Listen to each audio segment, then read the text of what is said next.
अबे रास्ते में काय खड़ा बाबे? हाँ, हटना यहाँ से। अबे मरे खातिर खड़ा बड़े का बे?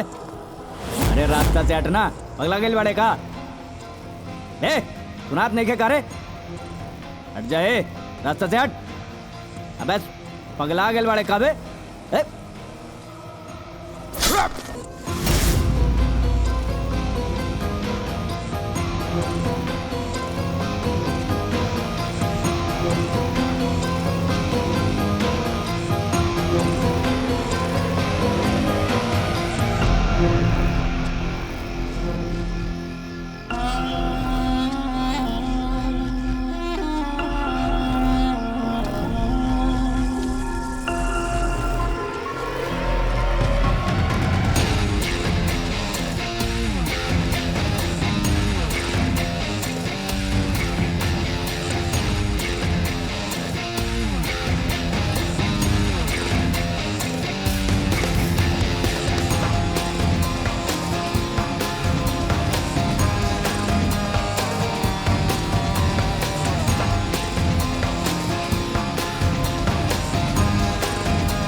बिटिया, आज से तोरा के इंसाफ दिवावे के शुरुआत कर देले बानी।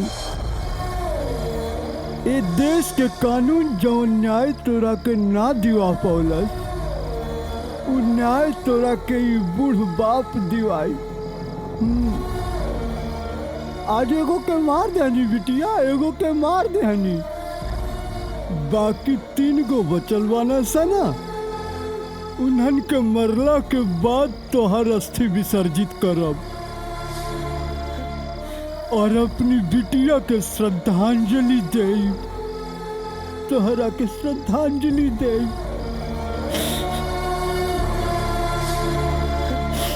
बिटिया हमार।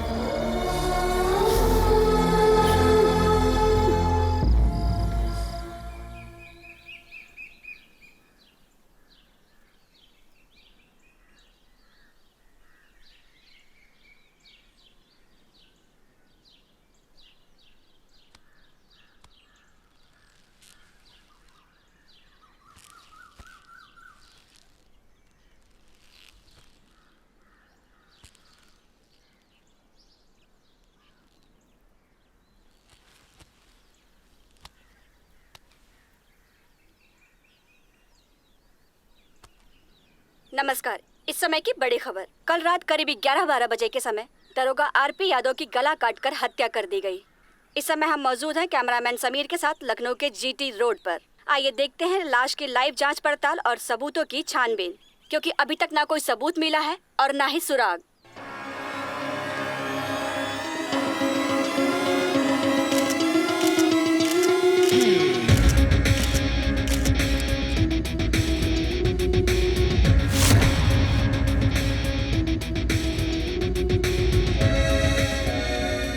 तलवार ना अगर तलवार यूज कैले होत पूरा गला कटी जात। चाकू से वार ना, चाकू से मरले होत ना तो इतना खून ना निकलत। ब्लेड से इतना घाव ना हो सकेला। कुछ भी कहा, ये जे भी कैले बा ना बहुत शातिर बा। हवलदार, बॉडी के पोस्टमार्टम खातिर भेजा।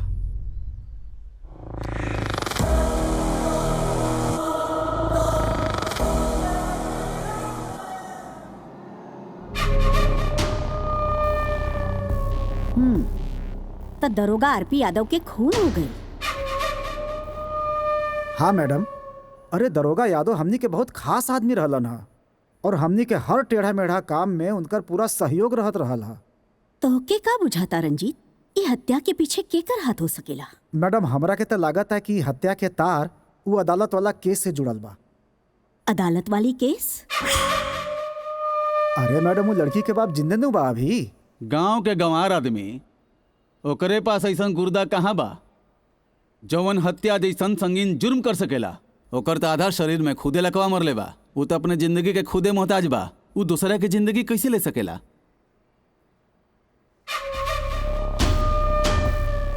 आरपी यादव जैसन तेज तर्रार और घाघ आदमी के हत्या करे वाला इंसान कौन हो सकेला?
रचौले सोरहो सिंगार सजौले जिंदगी में आईली हमर धनिया।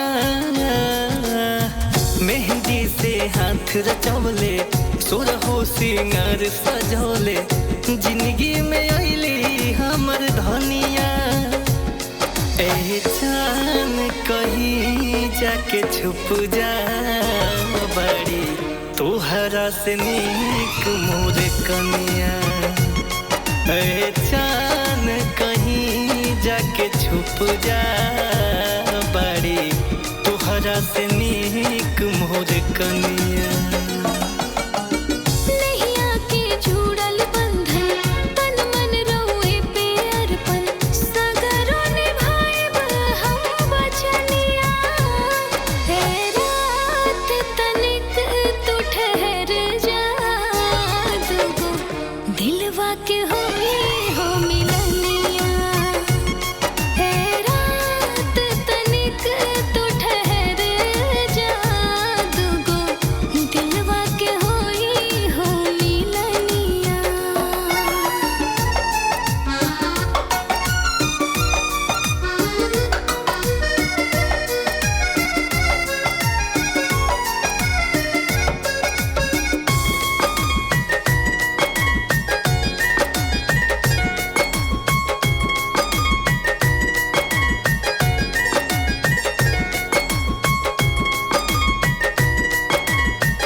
सुदिनवा के रहे इंतजार हो, केहू आवे वाला बाटे बन के बहार हो।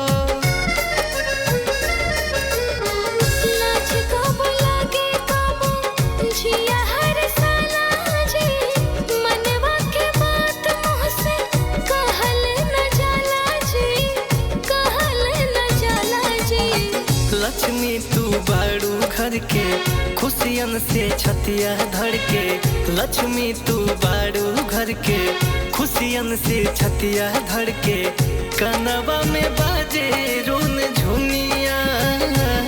पहले दुए जानी रहनी जाए राजा जी, अब तक होखल जाए तीन गो परनिया।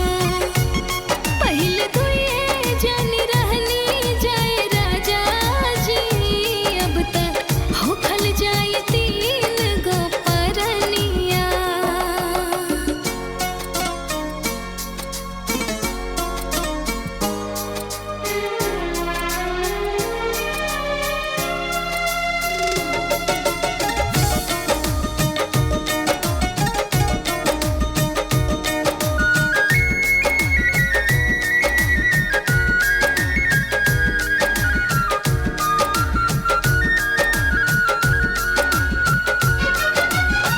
अंगना में सोहर होई दुबारा बधैया, बाबूजी कहाइब हम तू बन जाइब मैया। हाँ, कोरवा उठाइब चंदा, मामा के बुलाइब, स्वर्गों के सुख अपना अचरा में पाइब, अचरा में पाइब। जिंदगी उजियार तू कैलू, निहिया से घर गम कैलू। जिंदगी उजियार तू कैलू, निहिया से घर गम कैलू। साँचों में बदल दिहलू दुनिया। एहसान तू इतना ले कैलू के कैसे चुकाएब सजनिया। एहसान तू इतना ले कैलू के कैसे चुकाएब सजनिया।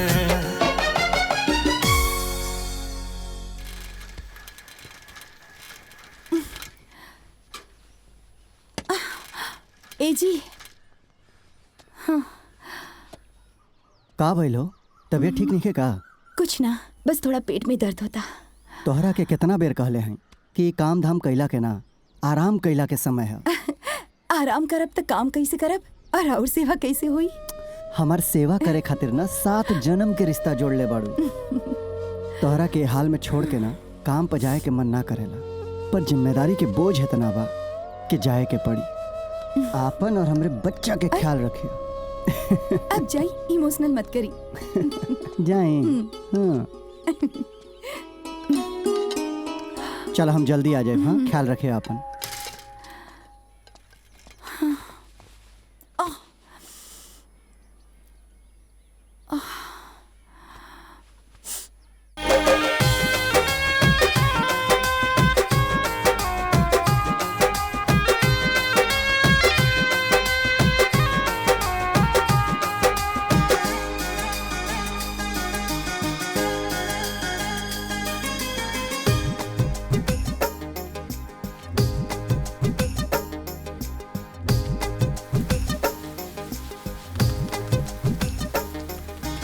चाचा चाचा, का बोल लड़वा? घरे जल्दी चला।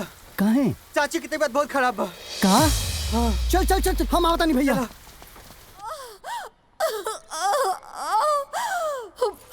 ए बिटिया, हिम्मत मत करा, आराम से।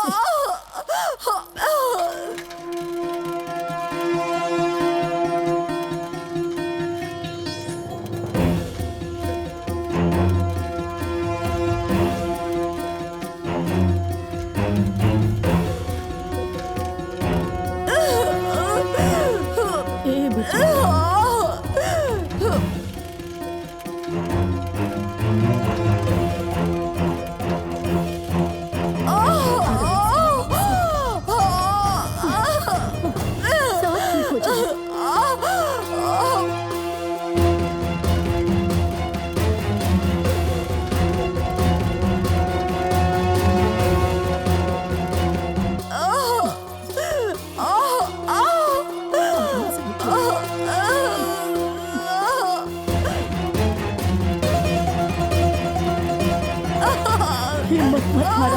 कोशिश करा। ए दुल्हन, हिम्मत से काम ला। हिम्मत हार जाइबू तो परेशानी बढ़ जाए।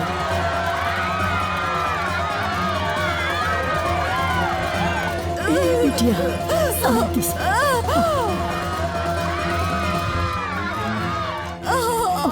आराम से। जोर लगावा बिटिया, जोर लगावा, सब ठीक हो जाए।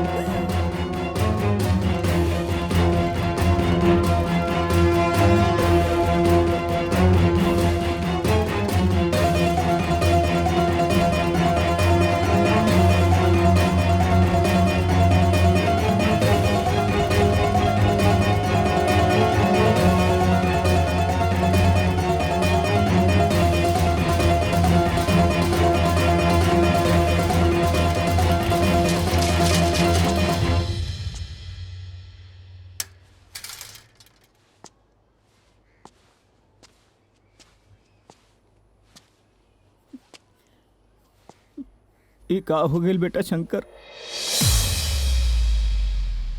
का भइल काकी? रोत काहे बड़ा जा? बेटा, बहुरिया तोहार साथ छोड़ के चल गईली और जात जात एगो बिटिया छोड़ गईली।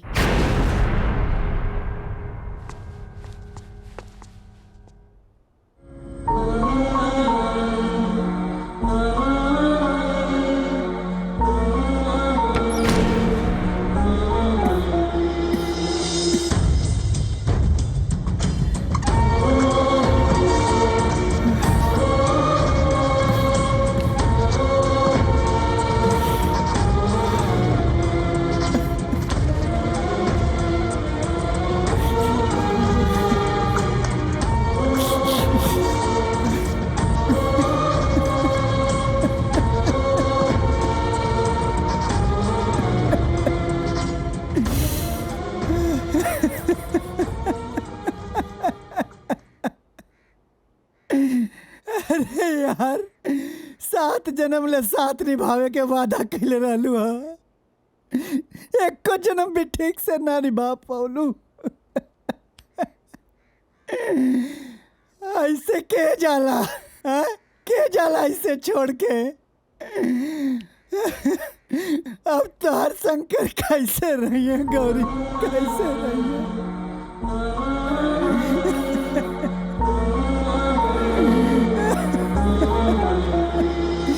गौरी,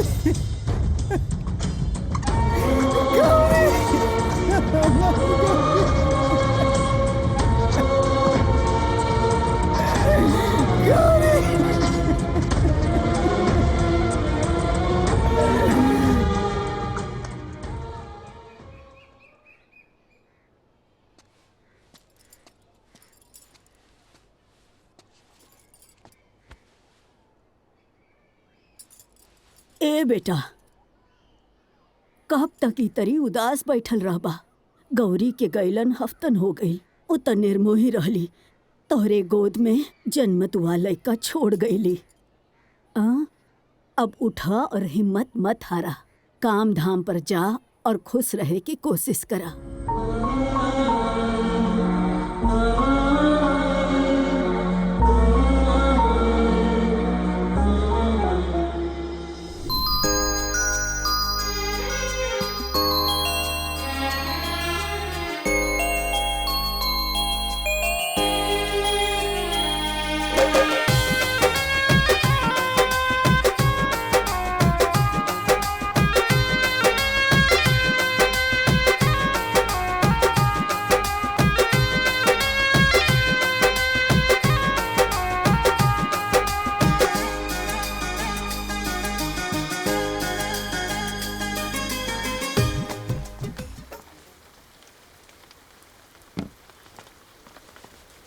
कहाँ रहला है मर्दे? 5-7-10 दिन से तोहार दुकानिए बंद रहल है।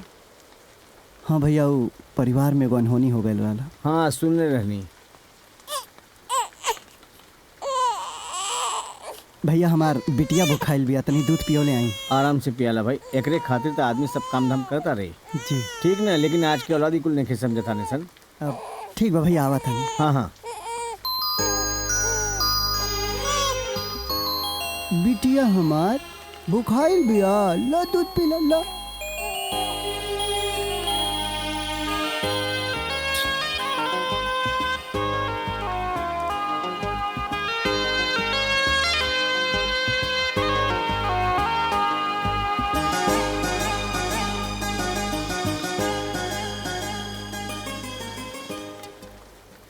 जाना तड़ा भैया, अगर औलाद के परवरिश अच्छी दिहल जाओ ना और अच्छी शिक्षा दिहल जाओ ना, तो औलाद भी बड़ा होके माई बाप के दर्द बुझेला।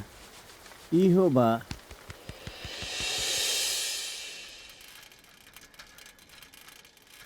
अरे काकी ठीक बाड़ू? हाँ ठीक बानी। ठीक बा।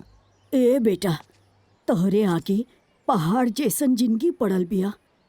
जिए खातिर कदम कदम पर अग्नि परीक्षा देवे के बा। चूल्हा चौका, घर दुआर, दुकान, और ऊपर से ही मासूम बच्ची कैसे संभरबा। हमार बात माना तो दूसर ब्याह कर ला। काकी हम बियाह क के अपना घर खातिर घरनी त लेके आ जाए, पर हमरी बिटिया के माई मिली कि ना ओकर गारंटी नहीं है। और फिर बिटिया की परवरिश खातिर हम बियाह क ली, इहो तो ठीक नहीं है। जान तड़ू काकी, ई हमार बिटिया ना जिम्मेदारी हवे, ई हमार दुनिया हवे, और एकर परवरिश ना एकर माई बाप बन के हम ही करब। अच्छा चलत है।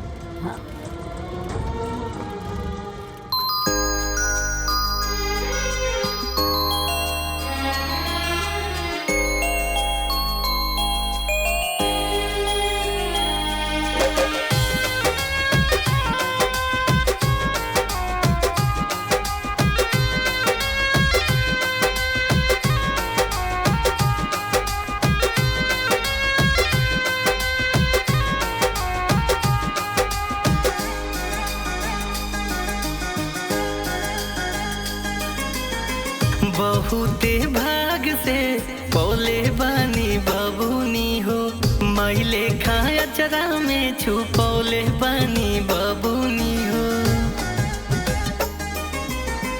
बहुते भाग से पौले बानी बाबूनी हो, मैले खाया चरा में छुपौले बानी बाबूनी हो।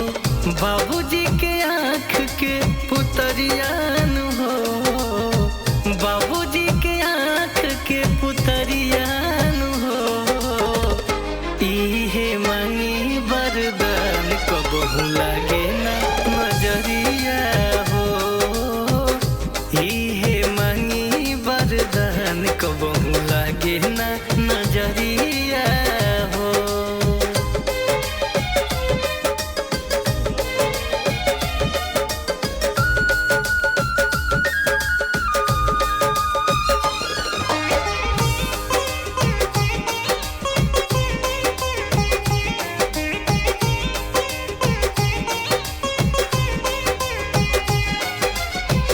अखिया से ओझल कबहू हो के ना देब हो, दुनिया के दुखबा अपना पलेब हो। अखिया से ओझल कबहू हो के ना देब हो, दुनिया के दुखबा सब अपने पलेब हो। तोहरे में बाबूजी के जान बसेला, हंसत देखी जिया हमार हंसेला। लगी जाओ हमरो उमरियान हो,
अरे बिटिया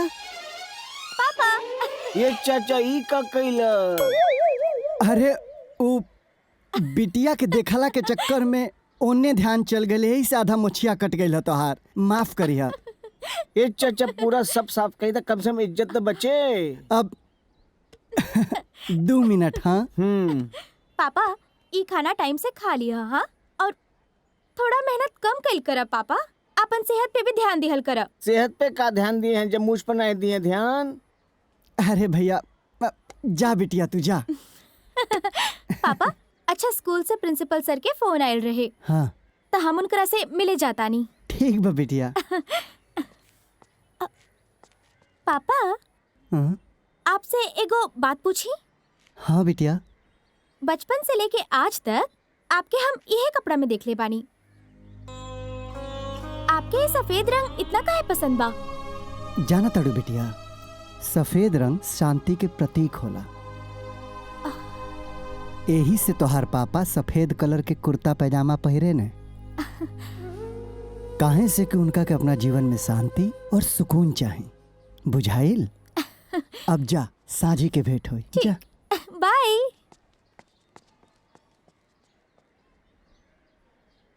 आवा तोहरो मुछिया छील दें।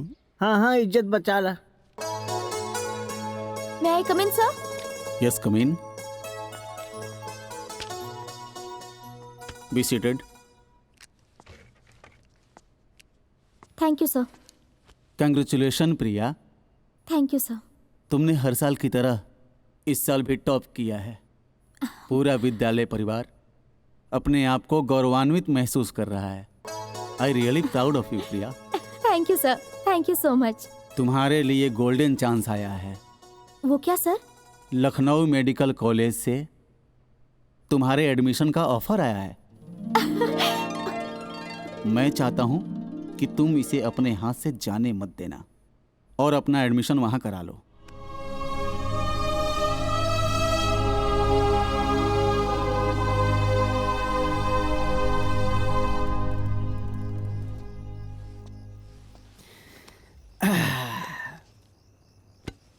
बिटिया पानी दो बेटा।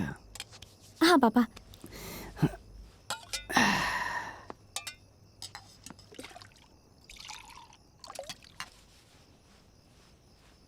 ली। पापा आज हम बहुत खुश बानी, आपके एगो खुशखबरी देवे के बा। ओ का?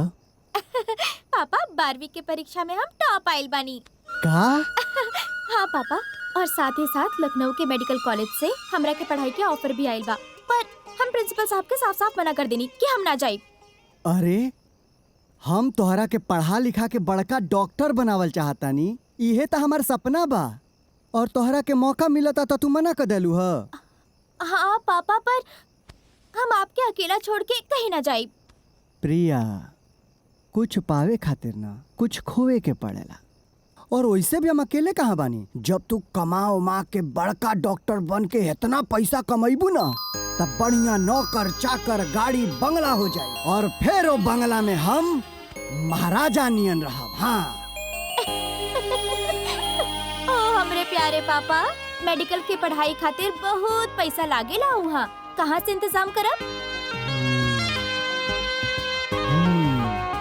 बिटिया, अरे आपन 10 कट्ठा खेत बा ना, वो कौने दिन रात खातिर काम में आई, ओके बेच दे, पैसा ले आके तोहरा के पढ़ाई लिखाई कराए। हाँ, अरे तू पढ़ाई लिखाई के बारे में सोच, पैसा के बारे में ना। पैसा खातिर तोहर पापा बाना ना। हाँ, तू गईले के तैयारी कर। पापा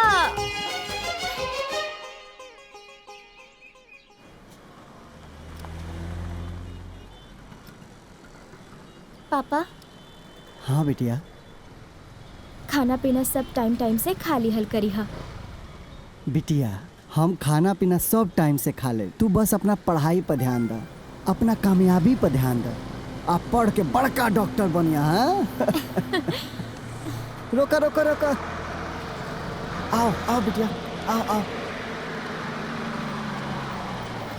हैला हैला। अच्छा पापा, हाँ बिटिया, हम चलत आनी, अपन ख्याल रखिए। हाँ हाँ हाँ, खुश रह, तू जा जा जा जा। बाय पापा। जा।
आज हम बहुत खुश बानी। जाना ताड़ू काहे?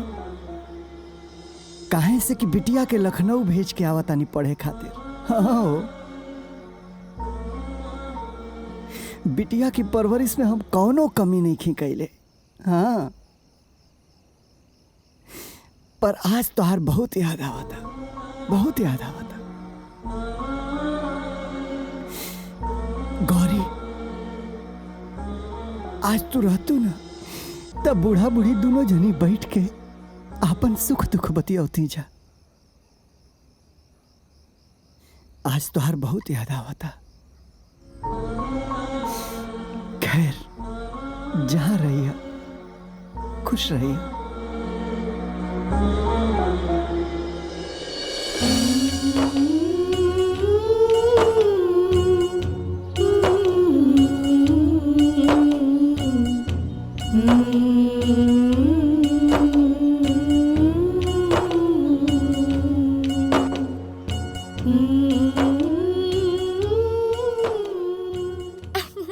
पता बा, हमार पापा वर्ल्ड के बेस्ट पापा बाड़े। भगवान करे हर लड़की के ऐसा ने पापा मिले। और मम्मी? हमार मम्मी नहीं थी, पर हमार पापा हमार मम्मी के कमी कबो महसूस ना होके देवेले। हमार पापा वर्ल्ड के बेस्ट पापा बाड़े।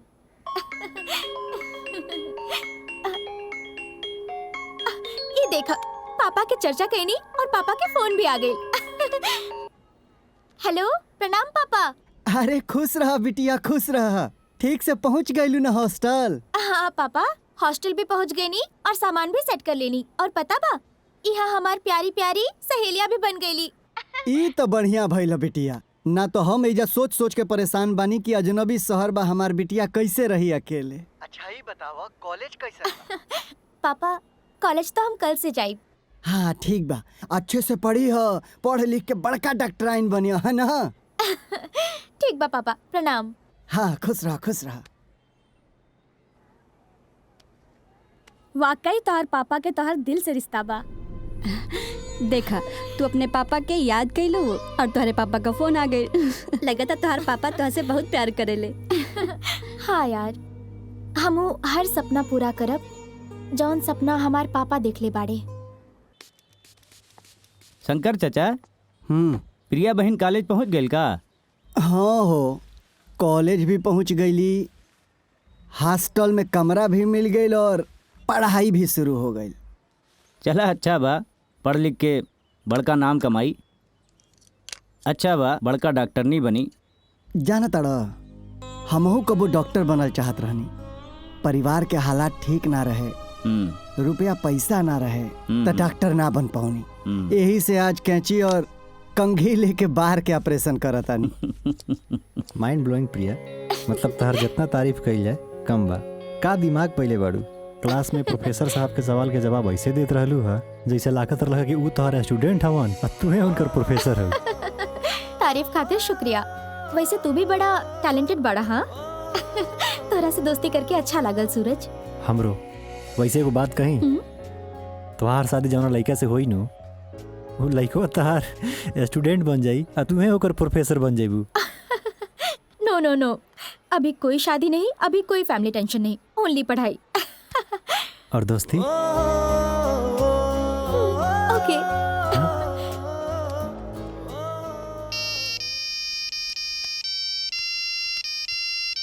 2 मिनट। हाँ हाँ ठीक बा। प्रणाम पापा। हाँ हाँ, खुश रहो बिटिया। और बतावा कैसन रहल आज कॉलेज के पहला दिन? सब बहुत बढ़िया बा पापा। और कॉलेज तब बहुत अच्छा बा। और पता बा पापा, यहाँ के प्रोफेसर सर ना और अच्छा। आज पूरे क्लास में हमरे तारीफ होत रहे। अरे वाह, शाबाश बिटिया।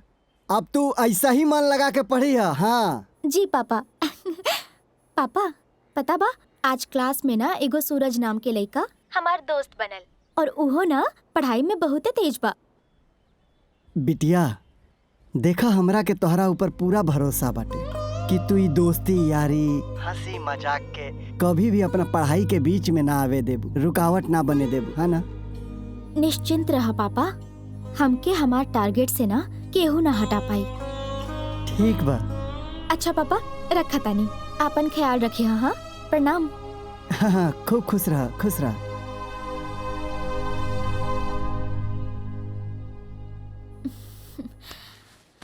That is the muscle, बिल्कुल सही पढ़ लो। and then we have to define it in Let this. us hi define Priya. some. हाय सूरज। हे Hey, hi. हाय। हम तोहनी के कहाँ ना ढूंढली और तोहनी ऐजा बैठल बाड़ा। काहे? अरे यार, जब से तू सूरज से मिलल बाड़ू तब से तू हमनी के भुलाइए गईलू। ना ना, ऐसन कोनो बात नहीं खे। बस कॉलेज, हॉस्टल, प्रैक्टिकल ये सब में बस बहुत बिजी बानी। यही से टाइम ना मिल पा रहल बा। लेकिन आज कौनो बहाना ना चली। काहे? आज का भइल? भइल कुछ नहीं खे, आज हमार बर्थडे बा। Happy birthday, congratulation. Thank you. Happy birthday Gudiya. Thank you. लेकिन बस थैंक यू से काम ना चली, पार्टी रखले बानी और आवे के पड़ी। अच्छा चला, बाय। अब मुलाकात पार्टी में हुई। ठीक बा। पार्टी। तो सुना, आज अपन गुड़िया 21 साल के हो गई बड़ी और इनका जन्मदिन के उपलक्ष्य में हमनी सब कोई मिल के केक काटब। केक कटला के बाद एक दूसरा के केक खिलाइब और ओकरा बाद हमनी सब कोई अंताक्षरी खेलब। कोई कहीं जाई ना, ठीक बा? केक काटब गुड़िया, केक काटब।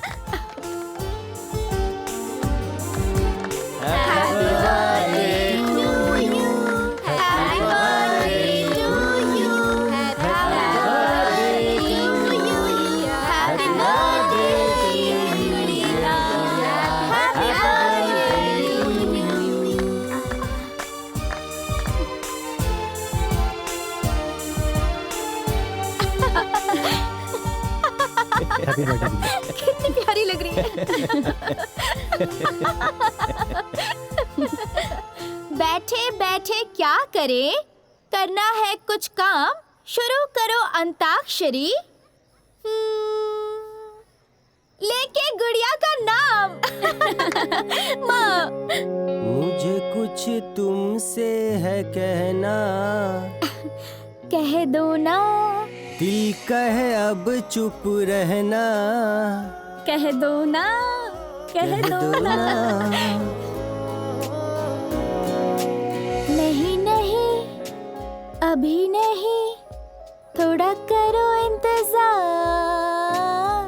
नहीं नहीं, अभी नहीं, मैं हूँ बेकरार। रासे। राजा को रानी से प्यार हो गया, पहली नजर में पहला प्यार हो गया। दिल जिगर दोनों घायल हुए, तीरे नजर दिल के पार हो गया।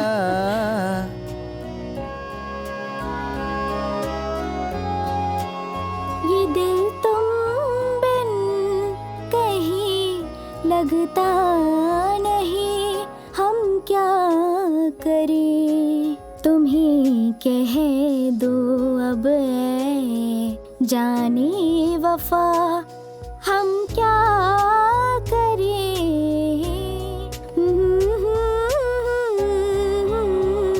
ला ला ला ला ला ला ला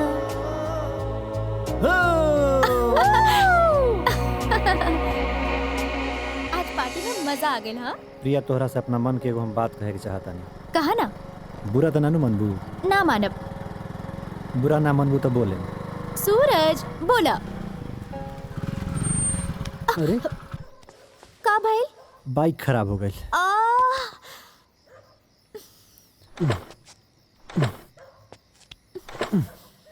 जल्दी स्टार्ट करो ना सूरज।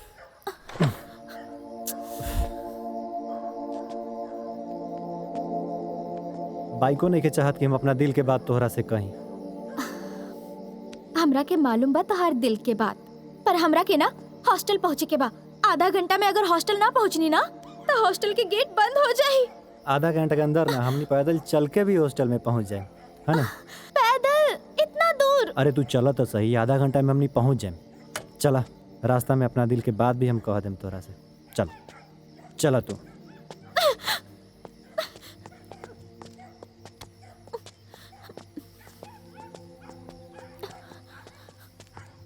सूरज चला, अब ज्यादा दूर नहीं खे, चला।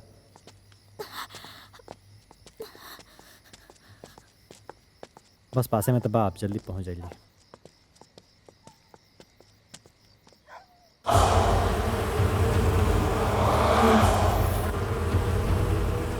चला, अब पासे में पानी हमने। क्या हुआ मैडम, गाड़ी खराब हो गई है क्या?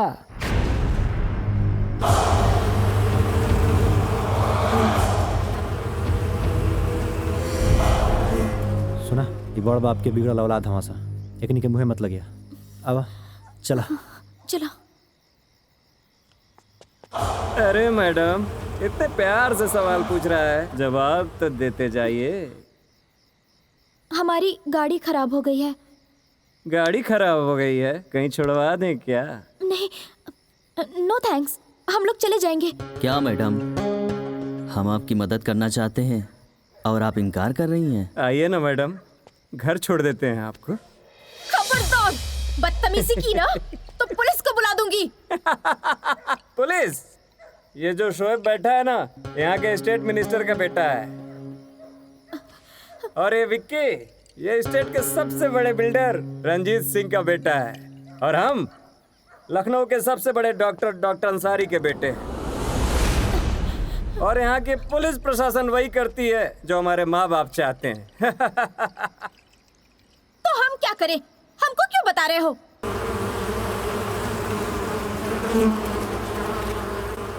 वो भी बताते हैं। ये क्या बदतमीजी है? ऐसे लड़की से क्या बात करेला? हम बात करते हैं बे ऐसे।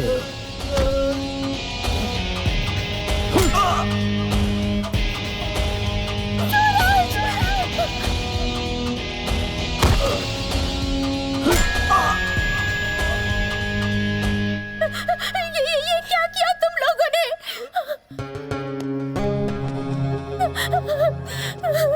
हम उसे ही रोकते हैं जिस पे हमारा दिल आ जाता है, और वही फूल सूंघते हैं जिसकी खुशबू मुझे पसंद आ जाती है। हमारे ऊपर हाथ उठाई? मेरे ऊपर? ए, डाल साली के डिग्गी में। आज के बाद किसी को मुंह दिखाने के लायक नहीं रहेगी, और ना हाथ उठाने के लायक। डाल डिग्गी में। चल चल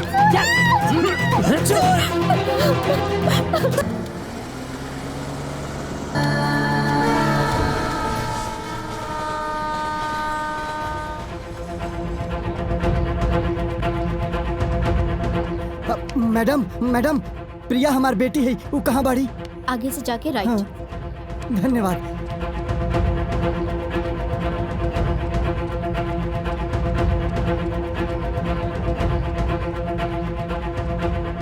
अब मैडम, वो प्रिया कहाँ बाड़ी? सर वहाँ पे है। जी जी, कहीं आपके प्रिया के पिता। हाँ। हम सूरज के पिता हैं, आई हमरा साथ। जी।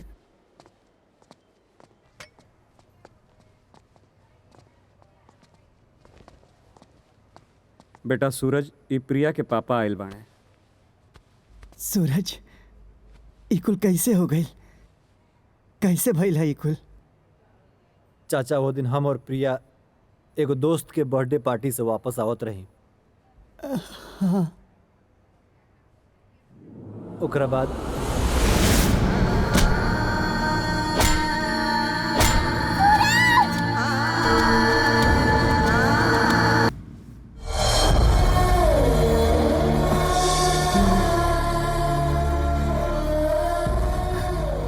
चाचा, वो लोग शहर के बहुत बड़ हस्ती के लड़का हमें। लेकिन हम रिपोर्ट लिखवा देले बनी। खाली प्रिया के बयान देवल सिर्फ बाकी बा। दरोगा जी यही जाके ओकर रिपोर्ट लिखी हन। हमार बेटी प्रिया कहाँ भैया? प्रिया बगल वाला वार्ड में बड़ी चाचा। प्रिया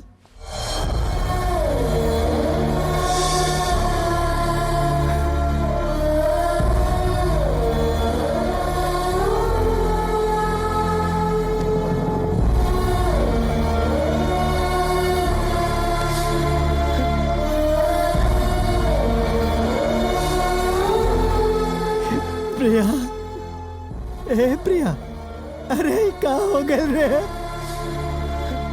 देख न तोर पापा आइल बना, कुछ बात कर पापा से। ए बेटा, पापा आइल बना रे तोर। ये कैसन दिन देखौला है भगवान, हे भगवान। बेटी, पापा आइल बना, देख पापा, पापा से बात करना बेटा। ए बेटा, बेटा बात करना पापा से। प्रिया, ए प्रिया, ए प्रिया, संभालिए अपने आप के। अरे भाई साहब, देखा था हमरे बिटिया के चिड़ै जैसन चाकत भेजल रानी है एजा, जिंदा लाश बन गई बिया। प्रिया,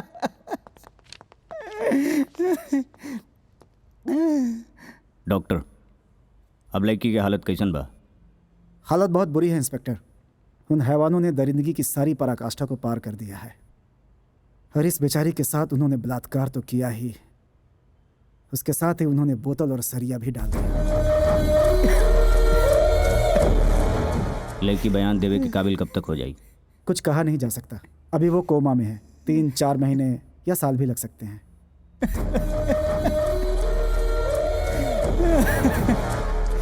इंस्पेक्टर साहब, वो दरिंदा हमारी बेटी के भेड़िया नियन न चले बने सो साहब। उन्हें के छोड़ा मत साहब, छोड़ा मत। रउआ कानून पे भरोसा रखी। अपराधीन के सजा जरूर मिली। ओके जी, धन्यवाद। प्रिया, सर हमें बताइए, लड़की ने क्या बयान दिया है? क्या वो लड़की ठीक है अभी? फिलहाल लड़की ने कोई बयान नहीं दिया है, क्योंकि वो कोमा में है। हाँ, हमने शक के बिना पे 3 लड़कों को शहर से गिरफ्तार किया है, जो शहर के 3 नामचीन हस्तियों के बेटे हैं। पुलिस अपनी तफ्तीश कर रही है। जैसे ही हमें कोई प्रॉपर जानकारी मिलती है, हम मीडिया के साथ उसे साझा करेंगे। ओके, थैंक यू। लेकिन सर बात का जवाब तो दीजिए। सर सवाल का जवाब दे के जाइए। सर 1 मिनट सर।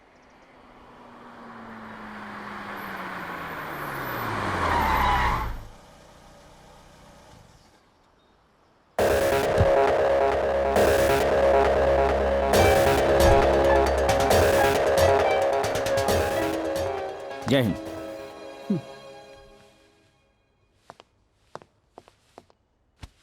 का खबर बा इंस्पेक्टर साहब? खबर तो बहुत बुरी बा मैडम। आप लोगन के लइका रेप जैसन क्राइम कैले बा, और सबूत के छोड़ के अपने पाँव पे खुदे कुल्हाड़ी मरले बा। वो लड़की फिलहाल तो कोमा में भी है, लेकिन कभियो होश में आ सकेली। और वो लड़का सूरज, वो कोर्ट कचहरी पुलिस थाना कहीं भी गवाही देवे खातिर तैयार बा। कौनो रास्ता? रास्ता तो बहुत मुश्किल बा। काहे की बात मीडिया से लेके पब्लिक तक सबके पता चल गई बा। लड़की के बाप आप लोगन के लड़का के सजा दिया के खातिर अदालत जाए के जिद पकड़ के बैठल बा। लड़की के बाप से मिलल चाहता नहीं, मीटिंग फिक्स करा। मैडम, आपके शहर में निकले के मतलब होला चप्पे चप्पे पे पुलिस के तैनाती। अब मीडिया के अगर तनिको भनक लग गई तो बात के बतंगड़ हो जाई। हम ओकरा से हॉस्पिटल में मिलब, तू वहाँ मौजूद रही। हम कैसे पहुँचब वो हम तय करब। ठीक है मैडम।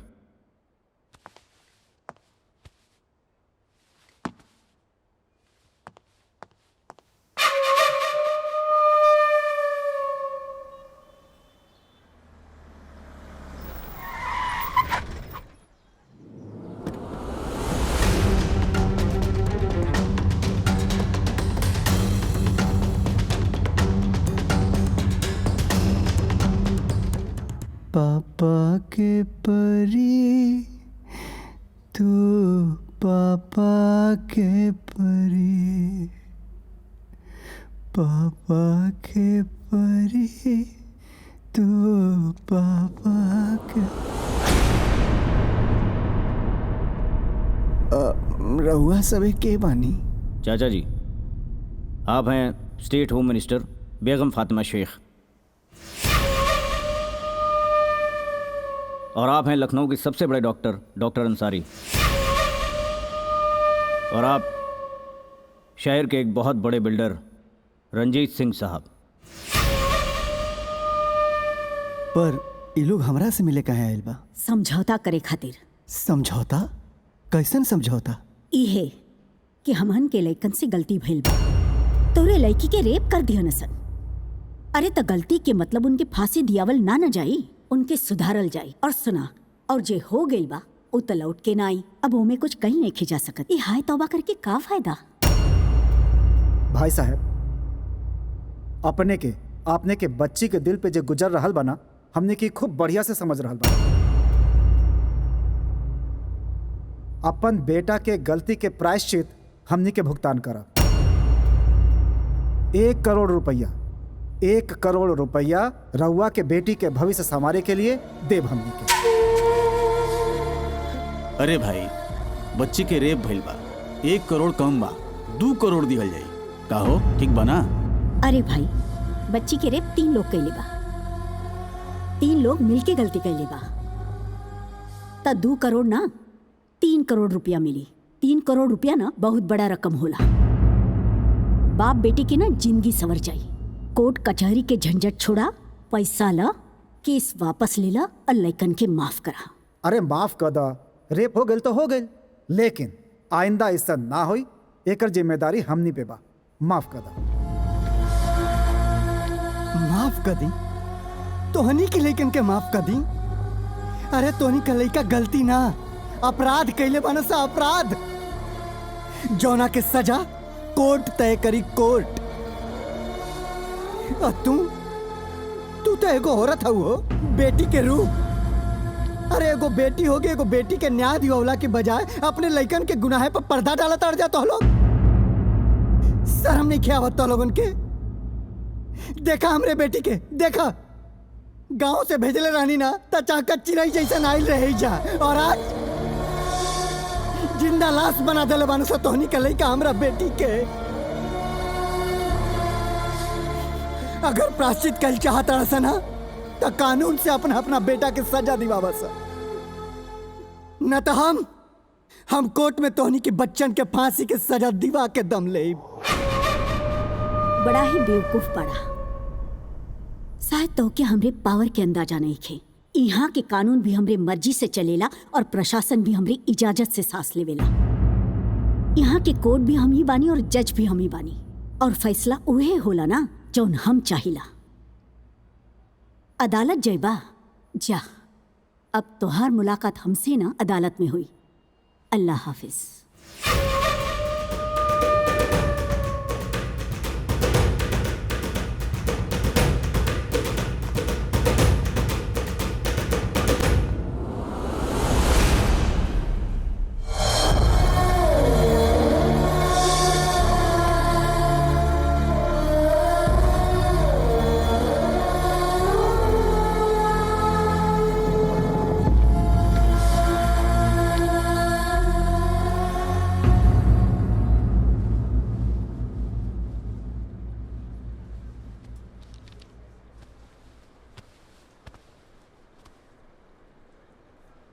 अदालत की कार्रवाई शुरू की जाए। Thank you my Lord. My Lord, आज इस इंसाफ के मंदिर में एक बेबस लाचार बाप खड़ा है जो अपनी झोली फैला के बेटी के लिए न्याय मांगने आया है। आज फिर इंसानियत शर्मसार हुई है। इस लड़की के साथ बहुत ही बेरहमी से बलात्कार किया गया और ये जिंदा लाश बन के रह गई। जब ये लड़की रोई, चिल्लाई, गिड़गिड़ाई, कानून की बात की, तब इन वहशी दरिंदों ने बहुत ही बेरहमी के साथ इसके शरीर में बियर की बोतलें तक डाल दी। जज साहब यहां तक कि इसके शरीर में रॉड तक डाला और जिंदा तड़प के मरने के लिए सड़क पर छोड़ दिया।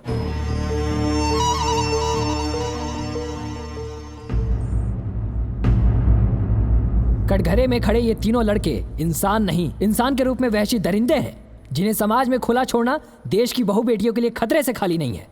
तो मैं अदालत से दरख्वास्त करूंगा कि इन्हें सजाए मौत दी जाए। ऑब्जेक्शन माय लॉर्ड। सुनवाई अभी पूरी नहीं हुई है, जुर्म अभी साबित नहीं हुआ है और मेरे काबिल दोस्त ने सजाए मौत की मांग भी कर दी। Objection overruled. Thank you your honour.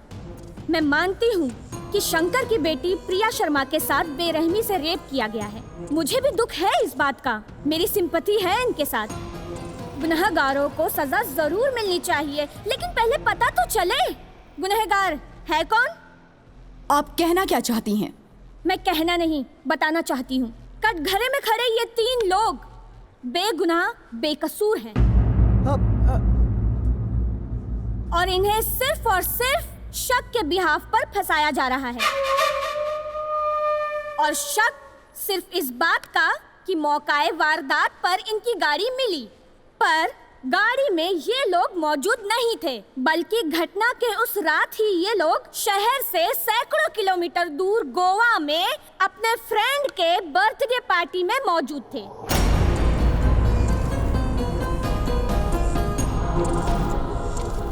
ये रहे फ्लाइट के टिकट्स, होटल के बिल्स और पार्टी के फोटोग्राफ्स। ये लीजिए।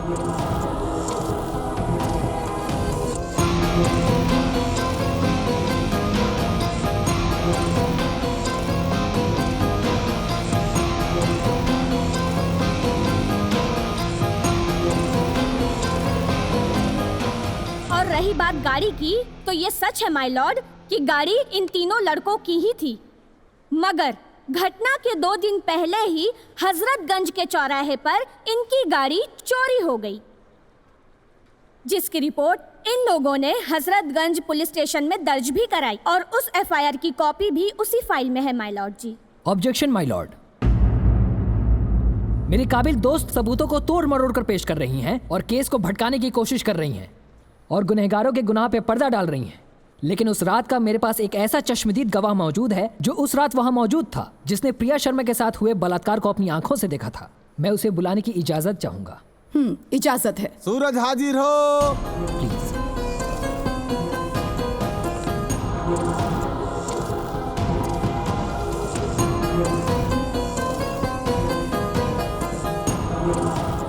मैं गीता पे हाथ रख के कसम खाता हूँ, जो कहूँगा सच कहूँगा, सच के सिवा कुछ नहीं कहूँगा। हाँ तो मिस्टर सूरज, सबसे पहले मुझे ये बताइए कि आपके सर पे ये चोट के निशान कैसे आए? जी दरअसल उस रात कुछ अपराधियों ने धोखे से रॉड से मेरे सर के ऊपर वार कर दिया था। वार करने वाले का चेहरा आपने देखा है? जी। बोलिए मिस्टर सूरज, क्या इन्होंने ही आपके सर पर वार किया और प्रिया शर्मा का बलात्कार किया?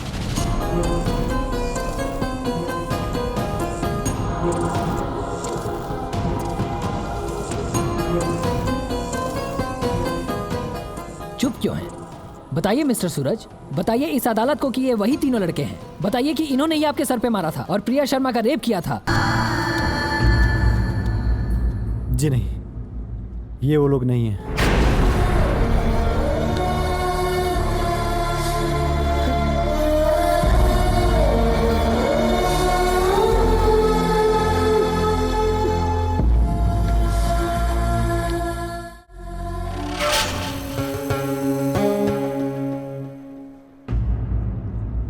देखिए जज साहिबा, चश्मदीद गवाह ने भी हमारे मुवक्किलों को पहचानने से इनकार कर दिया।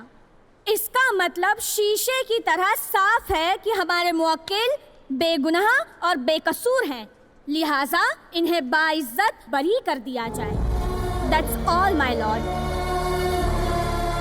अगर ये लोग बेगुनाह थे तो इनको मुजरिम बनाकर यहाँ लाया क्यों गया? जी जज साहिबा, ये बात भी मैं आपको बताना चाहती हूँ कि ये शंकर दरअसल दिखने में जितना मासूम और भोला है, इससे कई गुना ज्यादा ये इंसान अंदर से चालाक और शातिर है। जब इसे पता चला कि इसकी बेटी का रेप हुआ है और रेपिस्ट 3 लड़के हैं, जिसकी गाड़ी मंत्री जी के बेटे शोएब की है और वो गाड़ी ये तीनों चलाते हैं, तब इसके दिमाग में आइडिया आया और मौके का फायदा उठाना चाहा।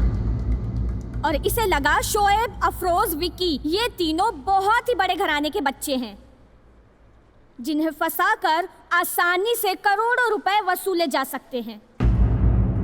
बेटी को लग्जरी लाइफ के साथ पढ़ाया जा सकता है और इसने इसीलिए इनके खिलाफ झूठा केस लिखवाया और उस झूठे केस के साथ ये आदमी इन बच्चों के गार्जियंस के पास सौदा करने पहुंच गया।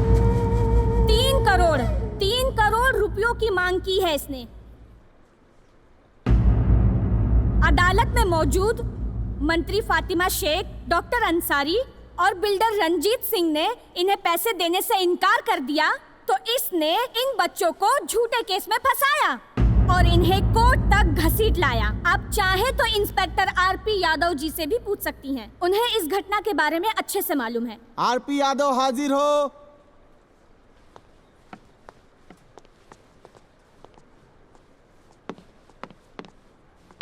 यस मिलॉर्ड, वकील साहबा सही कह रही हैं। हमने कई बार इसको समझाने की कोशिश की मगर इसने हमारी बात नहीं मानी और नतीजा आपके सामने है।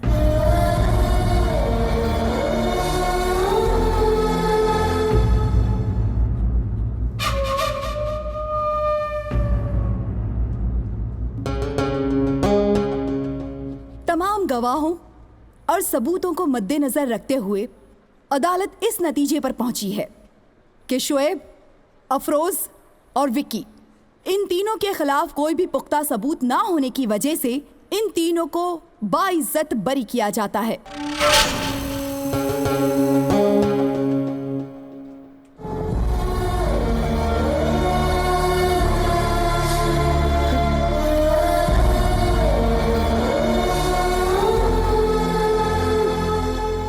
और पुलिस को हुक्म दिया जाता है कि असली मुजरिम को पकड़ें और कोर्ट में पेश करें पुख्ता सबूतों के साथ। द कोर्ट इज एडजर्न्ड।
डॉक्टर का भाई डॉक्टर भाई ऐसा लगता है कि ईश्वर ने तुम्हारी प्रार्थना स्वीकार कर ली है।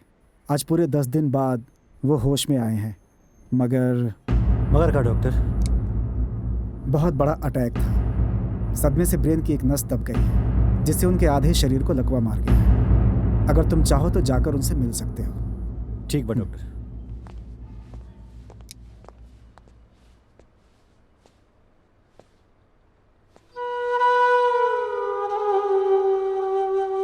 बाबूजी,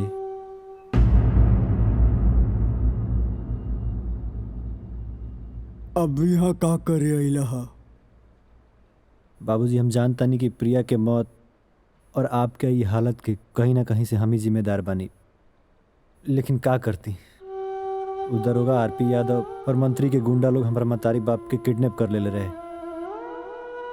अगर हम कोर्ट में झूठा गवाही ना देती तो वो लोग हमारे मतारी बाप के जान से मार दी। बाबूजी, एगो लड़की जवना से चंद दिन पहले हमार दोस्ती भइल रहे, जान पहचान भइल रहे, दूसर का तरफ हमार बाप मातारी रहे जे हमरा के जन्म देहलस, पललस, पोसलस। बाबूजी, हम का करती? आप ही बताएं कि वो समय हम का करती। सूरज, हमरा के तहरा से कौनो गिला शिकवा नहीं खे। तहरा जगह अगर कौनो औरी रही कर रहित ना तो उहे कैले रही जान तू कैला। हमके तब से कौनो तकलीफ नहीं खे। वो समय तो हम मजबूर रही बाबूजी, लेकिन अब हमरा सामने कोनो मजबूरी नहीं खे। अब हम सच्चाई के साथ देवे खातिर तैयार बनी, लेकिन अब हम प्रिया के इंसाफ दिला के रह। ना सूरज ना, अभी जंग तोहार ना हमार बाटे। हम सजा देव अपना बेटी के कातिलन के। हम बनब दंड नायक और अपना बेटी के साथे गलत करे वालन के सजाए मौत दे, सजाए मौत। तू जा और एगो अच्छा बेटा बन के अपने माई बाप के सेवा कर। जा जा सूरज जा। धर्म संस्थापनार्थाय संभवामि युगे युगे।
देख के मेरी अल्हड़ जवानी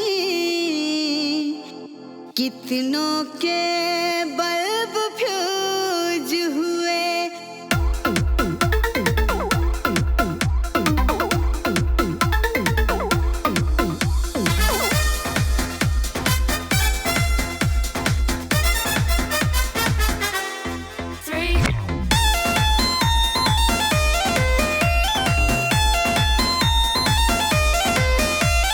आँखों में सुरमा लगाई हूँ, होठों पे रंगत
बड़ी कमाल की चीज थी यार। हाँ यार, मजा आ गया।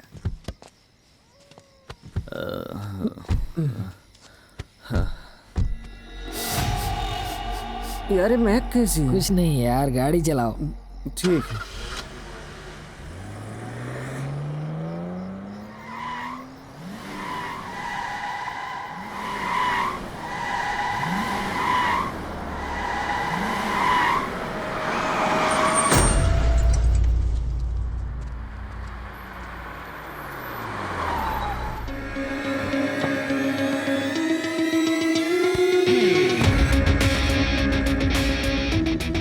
आखिर कहाँ गए कुल हमनी के लेके? जमीन निकल गए कि आसमान खा गए उनकरा? ए इंस्पेक्टर, 12 घंटा हो गए बा, 12 घंटा अभी तक हमनी के लेकन के कोई अता पता नहीं के। तू खाली हाथ आवताड़ा? ए इंस्पेक्टर, एगो बात तो खूब अच्छा से समझ ला, अगर हमनी के लेकन के कुछ भइल ना तो ना तू बचवा ना तुम्हारी वर्दी। Mind your language. ई वर्दी हवे तोरे बिल्डिंग का डेंटिंग पेंटिंग ना, और वैसे भी ना हम तोर बंधुआ मजदूर ना बानी। खाकी हवे, खादी ना। अगली बेर अगर हमरे वर्दी के हाथ लगे लेना चल के राख हो जेबे, बुझले? सॉरी इंस्पेक्टर साहब, हमने के लइकन के टेंशन में बौखला गइल बानी जा, पागल हो गइल बानी जा। एक्सीडेंट वाली जगह पे तक गाड़ी मिलल लेकिन लइकन ना मिलल।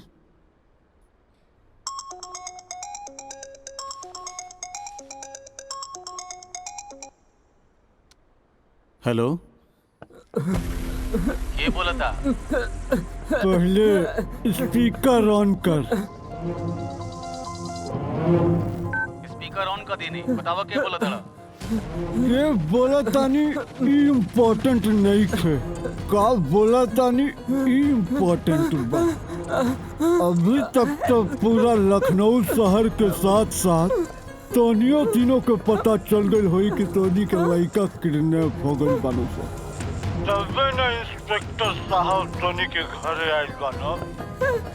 तो सुन, तोनी तीनों के लड़कन के हम किडनैप कैले बानी। के बोला था? दंडनायक। कौन दंडनायक? एगो मरल बेटी के लाचार बाप, जवन अपना मरल बेटी के इंसाफ दिवावे के शुरुआत कर देले बा। कहाँ से बोला था? अरे डॉक्टर, अपना बिल्डर दोस्त और मंत्री महोदय के साथ का कहले रहले कि लखनऊ में पत्ता भी हिलेला तो तोनी के मर्जी से हिलेला। कानून तोनी के कठपुतली है, तो पता लगाओ हम कहाँ बानी। चुनौती देता नहीं तोनी के, चैलेंज करता नहीं। यही शहर में रह के तोनी के बेटन के मारा और अपनी बिटिया रानी के श्रद्धांजलि दे। रोक सकता सा तो रोक ला सा। देखा देखा, हमारा बेटा के कुछ ना होके के चाहिए। जवन मंगवा तवन मिली तोके, हम देवे खातिर तैयार बानी। बोला बोला का चाहिए तोके? अच्छा, दे सकेले हमरे बेटी के इंसाफ? हमरा बेटी के लुटल इज्जत लौटा सकेले? हमरा बेटी के जिंदगी लौटा सकेले डॉक्टर? ना ना, तो सुन, अपना बेटा के चीख सुन डॉक्टर, चीख।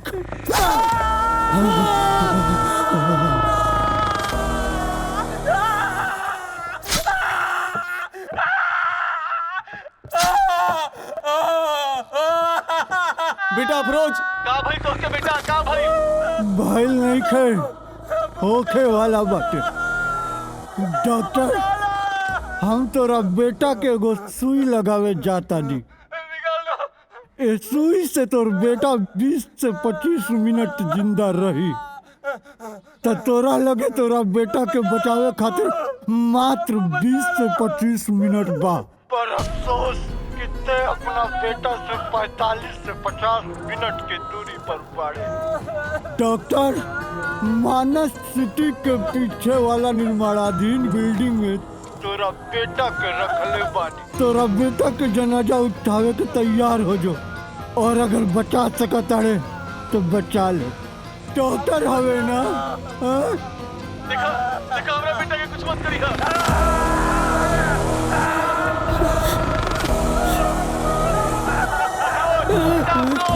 अफरोज, बेटा अफरोज। अलविदा अफरोज।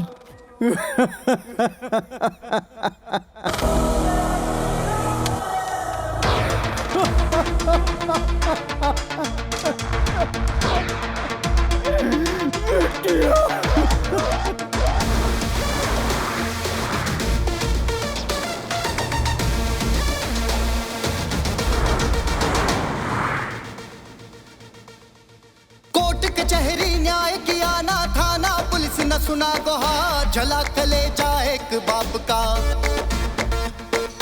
बेटी का सुन के चित्कार, जला कलेजा एक बाप का। हो जिसने भी गुनाह किया अब सजा मिलेगी। दंडनायक दंडनायक दंडनायक ओ दंडनायक दंडनायक दंडनायक दंडनायक चला रे दंडनायक।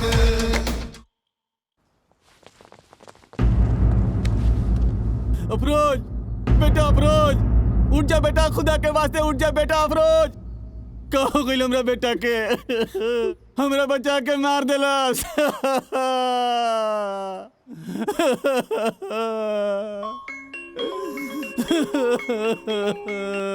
हेलो हेलो, स्पीकर पे फोन डाल के अपना मैडम के दे। मैडम आपका फोन। हेलो, कौन? दंडनायक। तू जौन भी करत बाड़े ना, उ ठीक नहीं खा करत। अच्छा, तोहनी के लइका जौन कइना से तोहन ठीक रहे। हमरा बेटी की संगे दरिंदगी के साथ बलात्कार भइल, उ ठीक रहे। अदालत में सगरो सबूत बदल दिहल गइल, गवाह के डरवा दिहल गइल, उ ठीक रहे। न्याय ना मिलने से अदालत में हमार बेटी दांत तोड़ दिहलस, उ ठीक रहे। हमारी बेटी के इंसाफ दिवावे खातिर अब बाप के अदालत शुरू हो गई बा, जौना में तोनी की लइकन के मिली सजाए मौत। एगो के तो मार देले बानी, दूगो और बनस। और अगला नंबर तोरे बेटा के बा, मिनिस्टर साहिबा। खबरदार शंकर, कुछ मत करिया हमार बेटा के, वरना तो हमार पावर जानत नहीं खा। अरे चुप, लगा ले अपन पावर, बिड़ा ले अपन सगरो सोर्स। 24 घंटा का टाइम बाद तेरा बेटा के पास। बचा सकता है तो बचा ले। हेलो, ए इंस्पेक्टर, हमार बेटा ओकरे कब्जे में बा। अगर हमार बेटा की कुछ भइल ना तो एहजाज से लेके दिल्ली तक के प्रशासन हिला के रख दे। कुछ ना हुई, भरोसा रखी पुलिस पर। कल से गली गली हर जगह छापा मारल जाता। पाताल में भी छुपल होखी ना तो ढूंढ के निकाल लियल जाए। हवलदार। यस सर। हर गली हर चौराहे पे नाकाबंदी लगाता। यस सर। एगो भी गाड़ी बिना चेक के ना जाके चाहे, वो बचे के ना चाहे।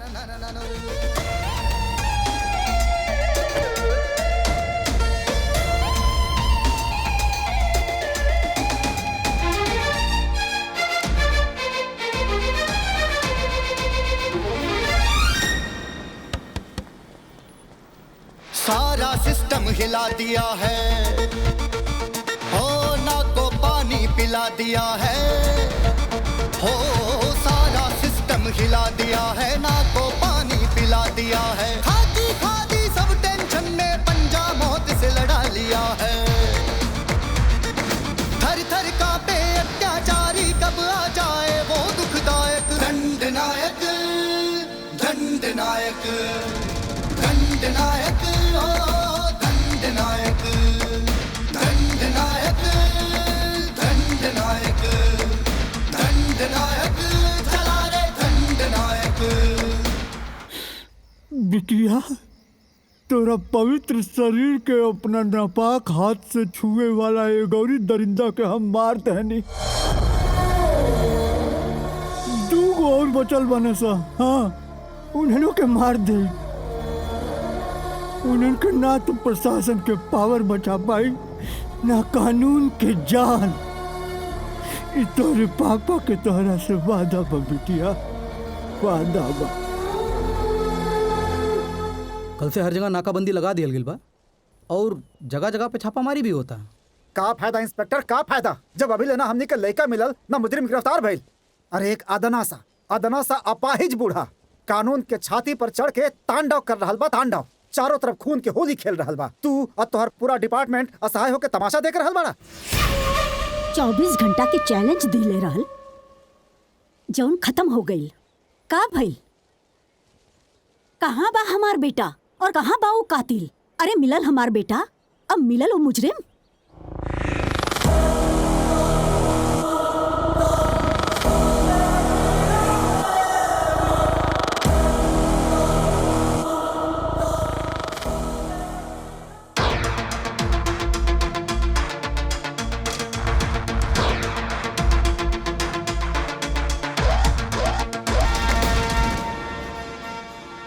है बड़ा वो खूंखार शिकारी, आ जाए कब किसकी बारी। है बड़ा खूंखार शिकारी, आ जाए कब किसकी बारी। सहमी सहमी सबकी सांसें, किस पे गुजरेगी रात भारी। निकल पड़ा इंसाफ दिलाने, आज बना बेटी का नायक। दंडनायक दंडनायक दंडनायक ओ दंडनायक दंडनायक दंडनायक दंडनायक चला रे दंडनायक।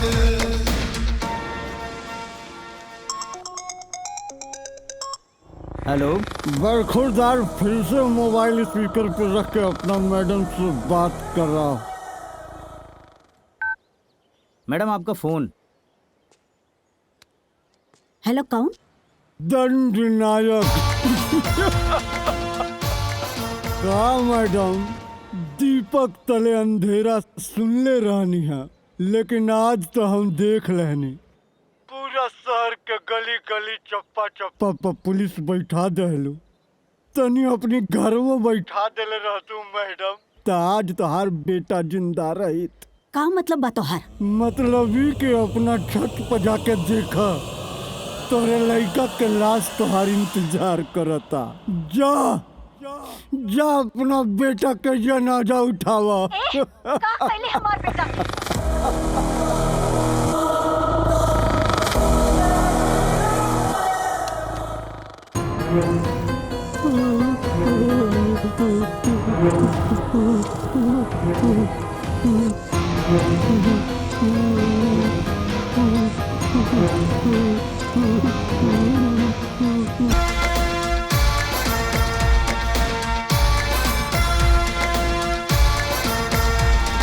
दंडनायक ओ दंडनायक दंडनायक दंडनायक दंडनायक चला रे दंडनायक।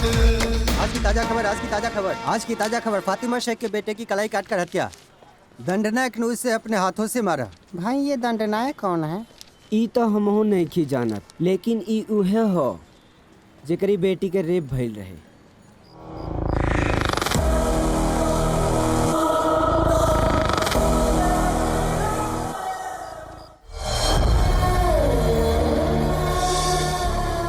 बिटिया, अब तोहरा के न्याय दिवावे में बस एक कदम के दूरी बा। जाना तारू बिटिया, सबके मार देनी, बस ये कोई दरिंदा जिंदा बा। एकरा के मार के तोरा के श्रद्धांजलि दे, तोरा अस्थि विसर्जित करब।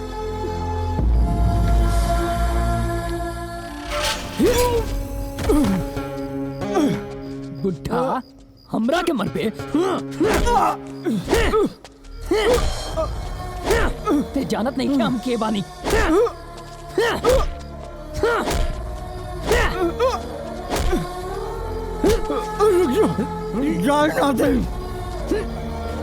छोड़ बुढ़ा, हट!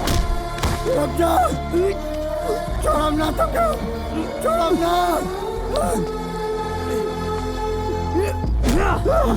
जाना दे, रुक जाओ, ना छोड़ो, छोड़ो ना तो क्या,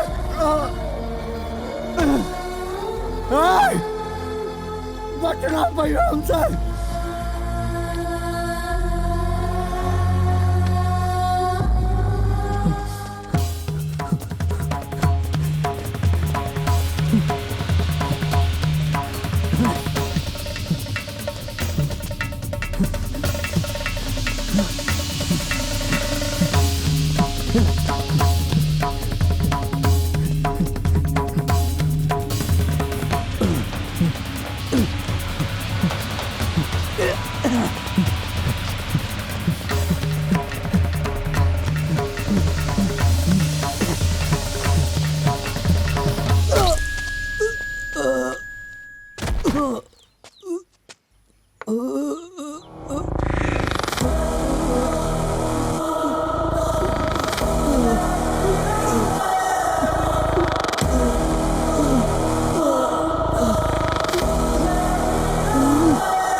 अंकल प्लीज हमने के माफ कर दा, हम मरे के नहीं चाहत, हमके जिंदा रहेंगे, हम ऐसी गलती कबो ना करब अंकल, हम तो उसे वादा करता नहीं। तोरा के काला गल, तू हमसे बच के भाग जाइबे, अपना मौत से बच के भाग जाइबे। अरे तोनी के मौत के फरमान पर तो मोहिदीने दस्तखत कर देले रहली, जैया तोनी की वजह से हमार बेटी अदालत में दम तोड़ले रहे। हम अदालत में सबको सच बतावे खातिर तैयार बनी अंकल, हम कानून के सामने अपन गुनाह कबूल करब, हमके छोड़ दी अंकल प्लीज, हमके एक मौका दे दी अंकल, अंकल प्लीज, तुमके दार बेटी की कसम।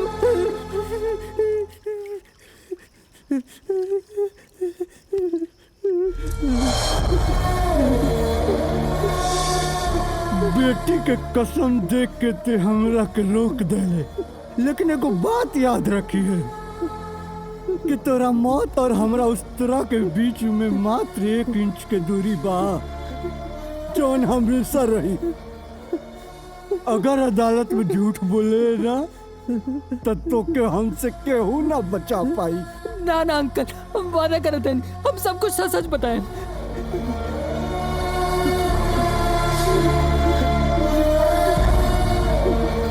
मिस्टर मैडम, हम चुप लेके बैठल बानी, वो मुजरिम को पकड़े खातिर दिन रात एक के दिल बानी, जगह जगह पे नाकाबंदी, छापामारी सब करवा देले बानी।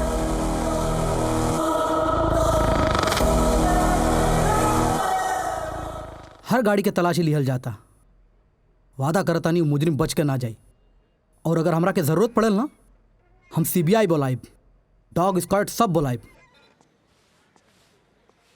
पर वो बची ना, हम पाताल से भी ढूंढ निकालब ओकरा के। वाह इंस्पेक्टर साहब वाह, रौरे यही शहर में रह के रौरे डिपार्टमेंट के नाक में दम कर दहनी। अरे जब नाक के नीचे से ना ढूंढ पौनी तो पाताल से कैसे ढूंढब।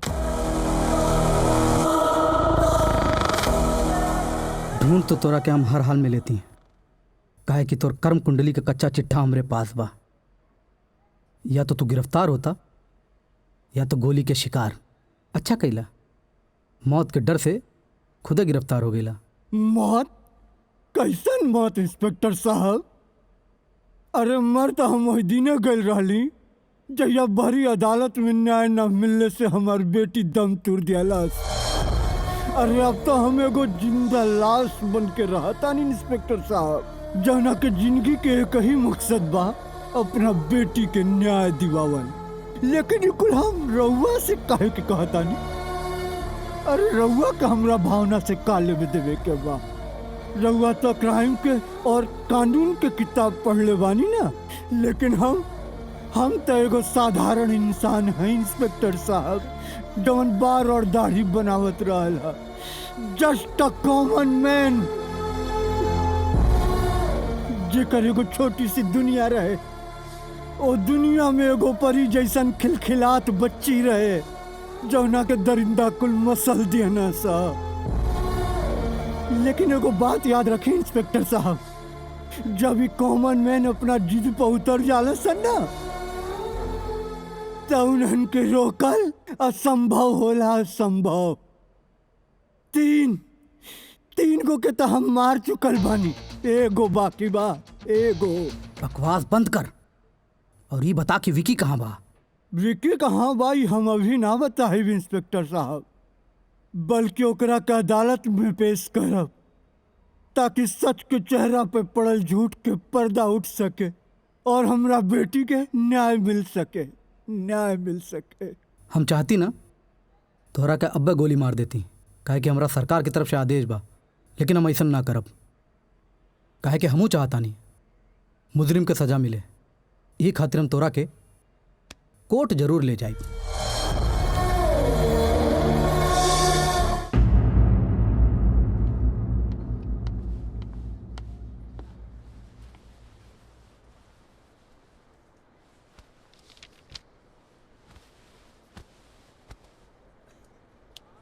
अदालत की कार्रवाई शुरू की जाए।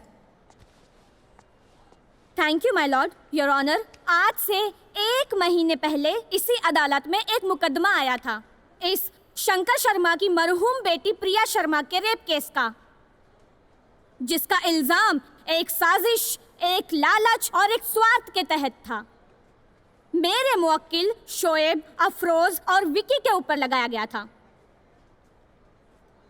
मुजरिम के तौर पर मैंने इन तीनों को आपके सामने पेश भी किया था और इसी अदालत में इस शंकर की रची हुई साजिशों का पर्दाफाश हो गया।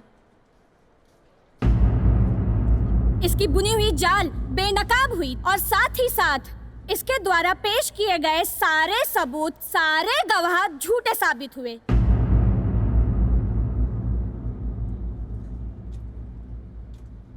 जिसके बाद हमारे तीनों मुवक्किलों को आपने ही बाइज्जत बरी कर दिया था। लेकिन ये लालची इंसान, पैसे का भूखा इंसान, जब इसे पैसे नहीं मिले तो ये बौखला गया और मेरे तीनों मुवक्किलों को बड़े ही शातिराना अंदाज में धोखे से बुलाकर इनका अपहरण किया। शोएब और अफरोज को बहुत ही बेरहमी से मौत के घाट उतार दिया और हमारा तीसरा मुवक्किल जैसे तैसे करके इस खूनकार इंसान के हाथों से बाहर निकला और सीधे जाकर पुलिस स्टेशन में इसके खिलाफ कंप्लेंट दर्ज की। तब जाकर यह इंसान यहाँ गिरफ्तार होकर आया है।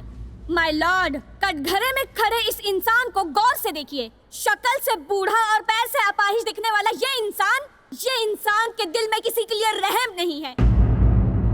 इसके हाथों से मरने वाले लोग में से कोई नेता बनता, देश की सेवा करता, कोई डॉक्टर बनता, समाज की सेवा करता, लेकिन नहीं। और तो और इसने हमारे ईमानदार और दिलेरी के साथ ड्यूटी करने वाले ऑफिसर को भी नहीं बख्शा, उनकी भी गला काटकर हत्या कर दी।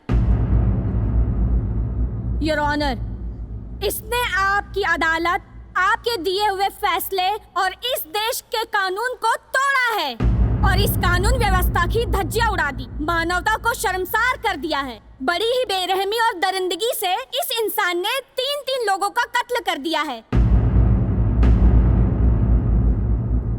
मैं अदालत से दरख्वास्त करूंगी कि ऐसे खूंखार इंसान पर बिना कोई रहम करते हुए इसे सीधे सीधे फांसी के फंदे पर पहुंचाया जाए। That's all, my lord.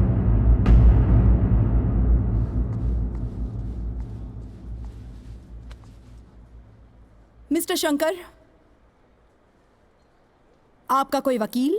नहीं जज साहिबा, आज मेरे पास कोई वकील नहीं है। आप अपनी सफाई में कुछ कहना चाहते हैं? अपनी सफाई में नहीं जज साहिबा, बल्कि अदालत की कार्रवाई में कुछ कहना चाहता हूँ। इजाजत है। जज साहिबा, यहाँ जिसके कत्ल की चर्चा की जा रही है, दरअसल वो कत्ल मैंने नहीं किया है, बल्कि मैंने सजा दी है उन लोगों को जो गुनाहगार थे।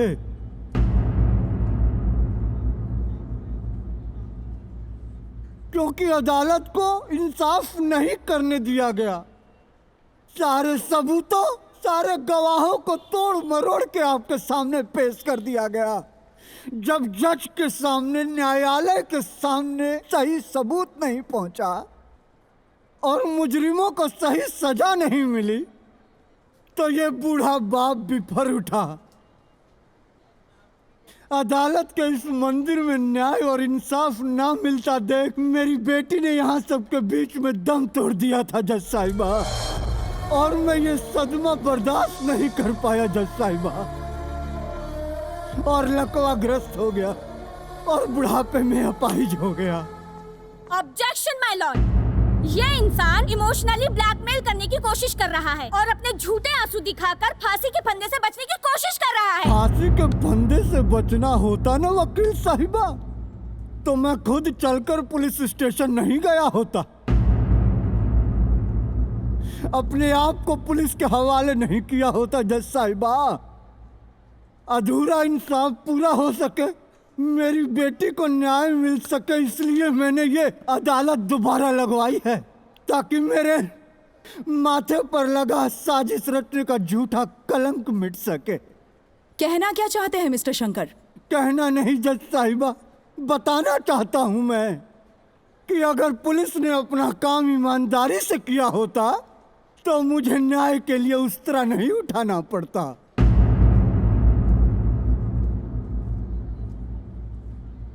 और जज साहिबा, मैं चाहता तो इसको भी मार देता, लेकिन मैं आपके सामने इसको लेकर के आया हूं ताकि ये खुद बताए कि मेरी बेटी के साथ क्या क्या हुआ है। ये खतरनाक मुजरिम आपके सामने खड़ा है, पूछिए इससे जिसने मेरी बेटी की इज्जत को तार तार कर दिया। पूछिए सच्चाई इस लड़के से जो आपके सामने कटघरे में खड़ा है। ऑब्जेक्शन माय लॉर्ड, इस इंसान ने मेरे मुवक्किल को बहुत दिनों से अगवा करके रखा हुआ था, इन्हें डराया है, धमकाया है और मौत का डर दिखाया है, मगर तुम डरो नहीं। यहाँ पुलिस है, कानून है, जज साहिबा है, तुम डरो नहीं। तुम सच्ची सच्ची बताओ, तुम क्या बताना चाहते हो, बोलो। मिस शिवानी, आप चुप रहेंगी तभी तो वो कुछ बोलेंगे। सॉरी माय लॉर्ड। बताओ विकी।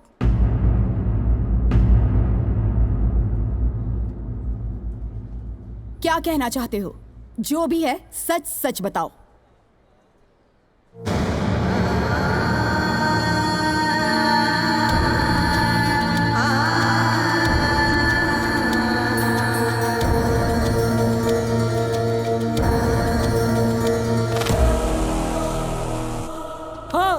हाँ जज साहिबा, हाँ, हम तीनों ने मिलकर इसकी बेटी प्रिया का बलात्कार किया था। शोएब और अफरोज के साथ मैं भी शामिल था। हमारी इस वकील ने हमें रास्ता बताया और सारे सबूत को बदल करके सारे झूठे सबूतों को पेश किया और सूरज के घर वालों को अगवा करके उसे झूठ बोलने पर मजबूर कर दिया। मैं अपना गुनाह कबूल करता हूँ जज साहिबा।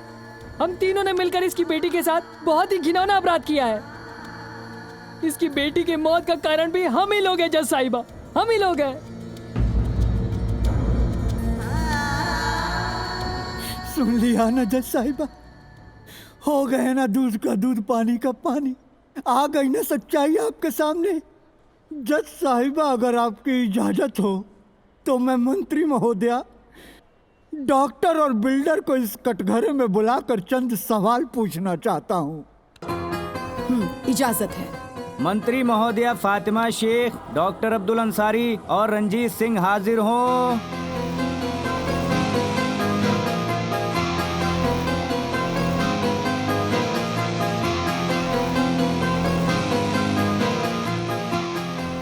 तो मंत्री साहिबा, मेरा पहला सवाल आपसे है। आपने जब मंत्री पद के लिए शपथ ली थी तो क्या कसम खाई थी कि मैं देश के संविधान की रक्षा पूरे ईमानदारी और सच्चाई से करूंगी? ये रक्षा किया है आपने, ये रक्षा किया है जज साहिबा इन्होंने। इनके बेटे ने मेरी बेटी के साथ हैवानियत और दरिंदगी भरा बलात्कार किया। उसे सजा दिलाने के बजाय ये उसे बचाने में लग गई। अपने पद और प्रतिष्ठा का रौब दिखाकर सारे सबूत बदल दिए। गवाहों को डरा धमका करके आपके इस अदालत में पेश किया गया जज साहिबा। अरे ये तो एक बेटी थी, एक बेटी होकर एक बेटी को न्याय दिलाने की बजाय अपने पावर का गलत इस्तेमाल करके इस अदालत को गुमराह किया और अदालत को इंसाफ नहीं करने दिया गया जज साहिबा। आखिर ऐसा क्यों किया जज साहिबा? पूछिए ऐसा क्यों किया? और ये डॉक्टर को तो भगवान का दूसरा रूप कहा जाता है, लेकिन इस डॉक्टर ने क्या किया? मेरी बेटी का मेडिकल रिपोर्ट बदलवा दिया। विश्वास के साथ विश्वासघात किया है इन्होंने। चिकित्सा जैसे भरोसे को बदनाम किया है इस डॉक्टर ने जज साहिबा। आखिर क्यों किया है इसने ऐसा? इस भरी अदालत में मैं ये सवाल पूछता हूँ, बताइए ऐसा क्यों किया? और ये बिल्डर जज साहिबा, अरे सरकार ने इनको लाइसेंस दिया है लोगों का घर बनाने और बसाने के लिए, लेकिन इसने क्या किया? अपने बेटे को बचाने के लिए मेरी बेटी की दुनिया उजाड़ दी, मेरी दुनिया उजाड़ दी। आखिर क्यों जज साहिबा, क्यों? और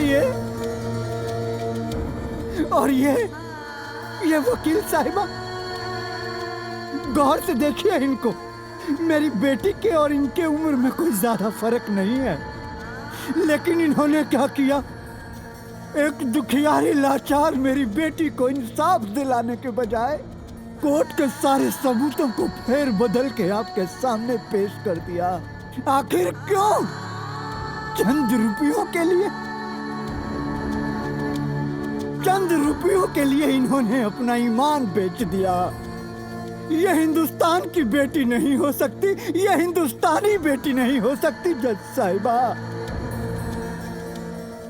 मेरी बेटी थी हिंदुस्तानी बेटी और मैं हूं उसका हिंदुस्तानी पिता, जो अपनी बेटी को न्याय दिलाने के लिए, इंसाफ दिलाने के लिए इस अपाहिज शरीर के साथ निकल पड़ा। जाइए, निकलिए यहाँ से, जाइए मेरे सामने से, जाइए।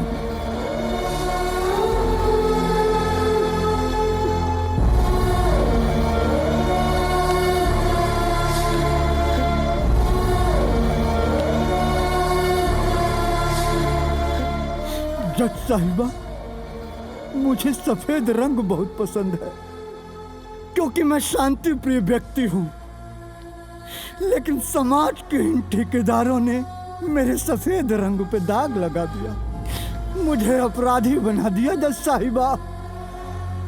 लेकिन मुझे न्याय मिल गया होता तो शायद मैंने कानून हाथ में नहीं लिया होता।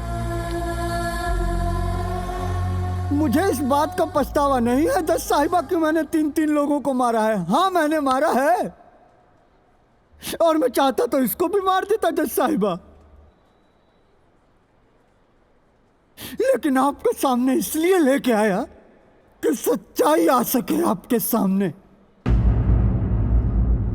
अब सच्चाई आपके सामने है जज साहिबा। अब आप जो फैसला सुनाए, जो फैसला सुनाए आप।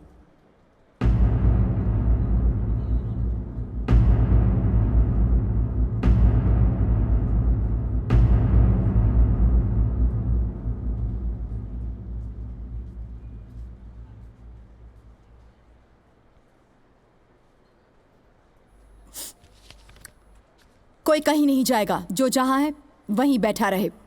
अदालत अपना फैसला 2 मिनट बाद सुनाएगी।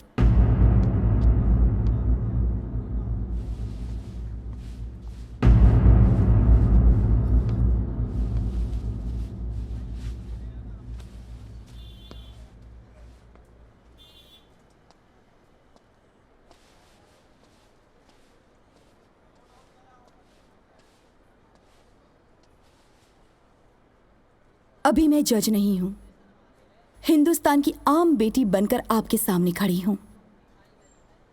वो बेटी जिसे इस पिता पर बहुत गर्व महसूस हो रहा है। वो बेटी जो इस भरी अदालत में ये कहना चाहती है कि आप जैसा पिता हर बेटी को मिले तो हिंदुस्तान ही नहीं, दुनिया के किसी भी कोने में किसी भी बेटी के साथ बलात्कार जैसा घिनौना अपराध करने की हिम्मत किसी की भी नहीं होगी। काश आप मेरे पिता होते। आप पे इतना गर्व महसूस कर रही हूं कि आपके पैर छूने को दिल करता है।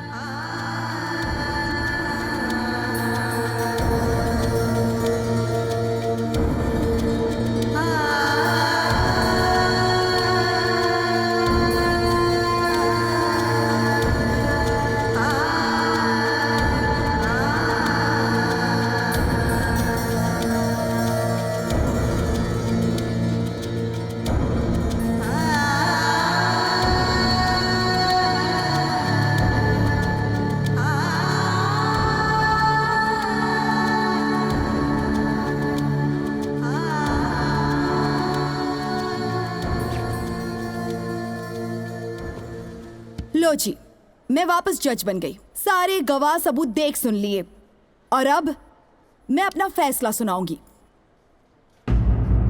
तो विकी, 15 अप्रैल की रात तुमने शोएब और अफरोज के साथ मिलकर प्रिया का बहुत ही बेरहमी के साथ बलात्कार किया। अब वो दोनों तो रहे नहीं, तो सजा के हकदार हो तुम।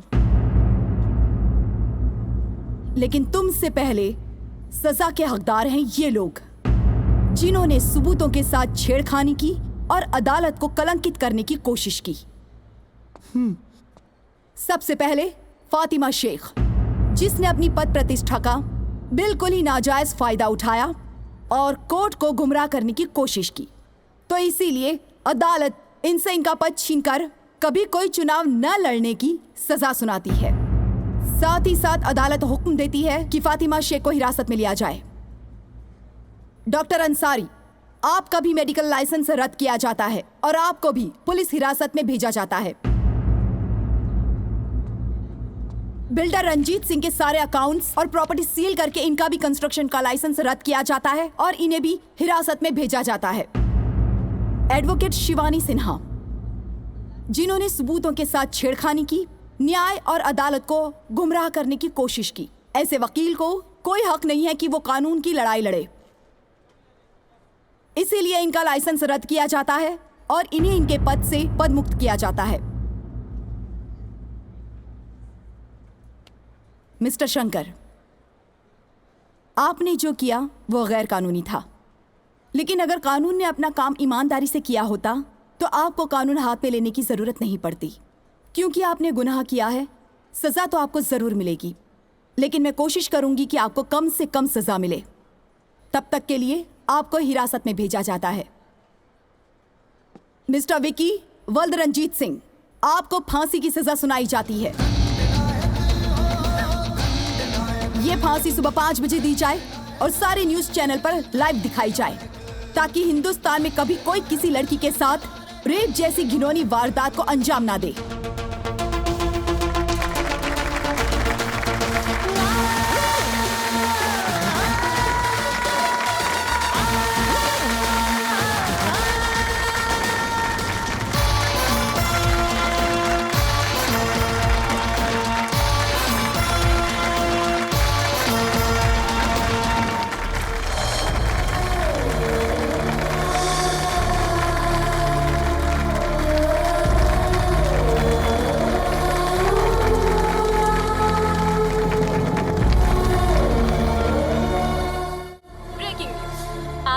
सबसे बड़ी खबर, काफी जद्दोजहद के बाद अंततः प्रिया बलात्कार केस की सुनवाई आज पूरी हो गई है। अदालत के फैसले और जज के आदेशानुसार मुजरिम विक्की वल्दरंजीत सिंह को फांसी की सजा इसलिए लाइव दिखाई जा रही है ताकि कोई भी अपराधी किसी भी बेटी की इज्जत पर हाथ डालने से पहले 100 बार अपना अंजाम सोच ले कि उसके साथ भी ऐसा ही होगा जो आज इस बलात्कारी विक्की के साथ हो रहा है। क्योंकि अब कानून के साथ साथ हमारे देश की जनता भी जाग चुकी है और बलात्कार जैसा घिनौना अपराध करने वालों का अंजाम तय हो चुका है।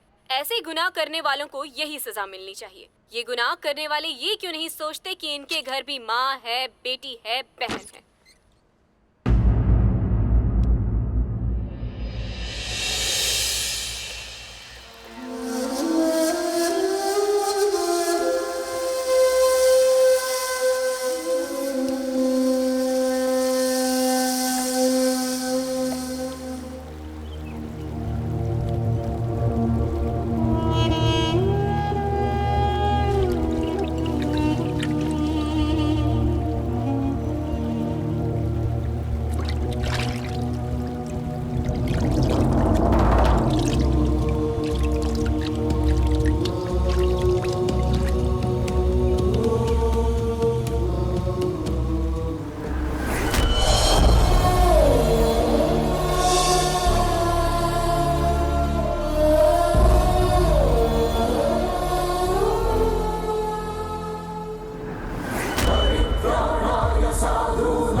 आपन पसंदीदा फिल्म देखे खातिर डाउनलोड करी दंगल प्ले ऐप।